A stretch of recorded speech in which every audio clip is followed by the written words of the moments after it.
Request nga po pala mga bata na gusto raw po nila ng pinaritong itlog. Sinanong ko sa kanila kung anong gusto ba nila, rice ba o magtitinapay na lang sila para magagawa ko ng sandwich. Yung buti na lang pumayag sila may Angel na mag-sandwich na lang sila dahil talagang araw-araw po sila may Angel gusto nilang kumain ng kanin sa umaga. Lalo na po yan may Angel si Jacob, magpapasaing pa yan sa akin ng kanin sa umaga. So pa po pala nasasabi sa inyo may Angel ito mga bata ay 1 week ang bakasyon. O may Angel, hindi ko alam kung ito ba ay yung winter vacation na ba ito or parang hindi pa naman siguro. Kasi next week po ay start na uli sila ng pasok. Message po pala yung teacher ng mga bata kay Petro na kinukuha nila yung number ko para mailagay data ko, maisama daw ako sa group chat ng mga nanay. Gusto ko lang itanong sa inyo, may Angel, kung ganito rin ba sa inyo, sa school ng mga anak nyo? Anyway, may Angel, ngayong umaga po pala, bali magluluto ako ng 2 klaseng itlog. Ang natural lang, may Angel, na nilagyan ko ng gatas, tapos kaunting asin. Tapos sa akin naman po ay 2 pirasong itlog na lalagyan natin ng kamatis, kaunting sibuyas, paminta, at saka syempre kaunting asin. So alam, may Angel, kung katulad nyo rin ba ako, mas gusto ko sa piniritong itlog ay merong kamatis. Kung may siling nga lang po pala ako dito, may Angel, naglagay na rin ako dito ng siling berde. Tusan ko po pala, may Angel, si Jacob na magdala sa akin ng sibuyas. Tingnan nyo naman si Daniel kung ano ang dala-dala na napakarami na naman nakalagay doon sa lagayan. Ito na pala may Angel yung niluto ko para sa mga bata. Doon ako muna siya lutuin may Angel kasi nga po ayaw ng mga bata ng mainit pa ang pagkain. Kung nagpapalamig pa ako ng mga pagkain ng mga bata, igigisa na muna natin yung kamatis at bawang. At ngayon naman may Angel, maglalagay na tayo sa plato ng itong konting salami tapos yung pinirito nating itlog. Gusto pala ako may Angel kwento sa inyo about dito sa salami. Nung bago kasi ako dito may Angel sa Romania ay talaga namang hindi ako kumakain niya ng hindi pinipirito. Hotdog, salami, sausages dito, hindi talaga ako makain. Sabi ko, hilaw pa yan. Hindi ko alam may Angel na ganito pala kainin yung salami. Pero minsan may niya, kahit hanggang ngayon, pinipirito ko pa rin yan. Kaya lang itong mga bata gusto nila ng ganyan dahil nakasanayan nga po nila dun sa kanilang ama. Pero kapag naman may Angel mga hotdog at sausages, pinipirito ko po talaga. Ngayon naman may Angel, ay dito na tayo sa aking piniprepare na almusal. Speaking of itlog pala may Angel, itong itlog pala na may Angel na aking niluluto ngayon, ay ito ay galing dun sa aming kapitbahay. Yes po may Angel, isang plastic ng itlog po pala yung diniliver sa amin ng aming matandang kapitbahay. Alam mo Angel, nung nandito pa po kasi may Angel si Petro, ay lagi po nagbibigay si Petro ng mga tinapay na hindi na uubos dito. Ali binibigay po ni Petro doon sa matanda para ipakain po sa manok. Kaya talaga ako may Angel dahil kumakatok po siya doon sa aming gate. Sabi niya sa akin na buksan ko raw siya dahil may ibibigay daw siya sa amin. Akala ko talaga may Angel ay hinahanap niya si Petro kaya pinapaliwanag ko sa kanya na si Petro ay umalis na at nagpunta na ng Iceland para magtrabaho. Sagot naman niya sa akin na hindi daw niya nahanap si Petro pero may ibibigay daw sa amin na maraming itlog. Kaya nagulat ako, tinatanong ko siya kung babayaran ko ba yun. Sabi niya sa akin ay bigay lang daw yun at free yun para sa mga bata. Siyempre may Angel, nagpasalamat ako sa kanya tapos biniling niya sa akin na yung mga tinapay daw na hindi na namin nauubos or yung mga tinapay na itatapon daw namin na ibigay na lang daw sa kanya para mapakain daw niya sa kanya mga manok. Ikaw naman kay Lolo, walang problema Lolo kapag may mga tinapay ako doon na hindi na naubos, ilalagay ko sa plastic at isasabi ko doon sa harap ng iyong gate. Kasi may Angel kung bakit kami marami lang kaming tinapay na stock dito dahil nung nandito si Petro ay isa siya sa mahilig kumain ng tinapay. Ngayon may Angel, kailangan ko palang bumili ng tinapay na malalaki na yung mumurahin. Tapos yung kasi ang kinakain ng mga bata yung nasa loob lang ng tinapay.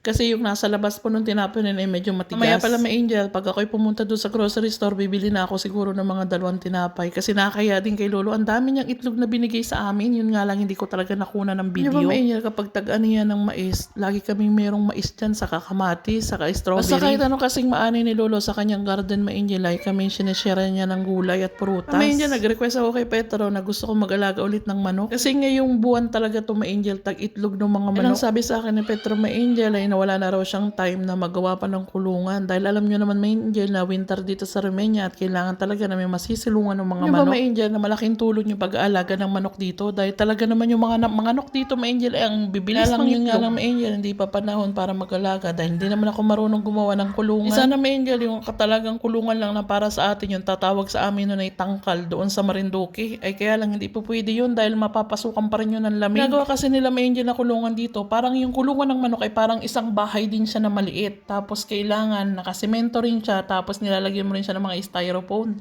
para hindi man malamig doon sa loob ng kulungan ng manok. Angel, dahil nandito na nga ako, talaga na-stuck na ako ngayon dito sa bahay at full-time mother sa aking mga anak. Ko talaga may Angel kung paano ba ako makakatulong at makakalas din sa aming gastusin dito sa bahay. Isip ko talaga mag-alaga manok kaya lang hindi po pwede. Gusto ko rin naman mag-garden kaya lang hindi pa panahon ngayon para magtanim. Paano may Angel, sana nag-enjoy kayo sa aming video for today. See you in our next vlog. Don't forget to comment, like, and share.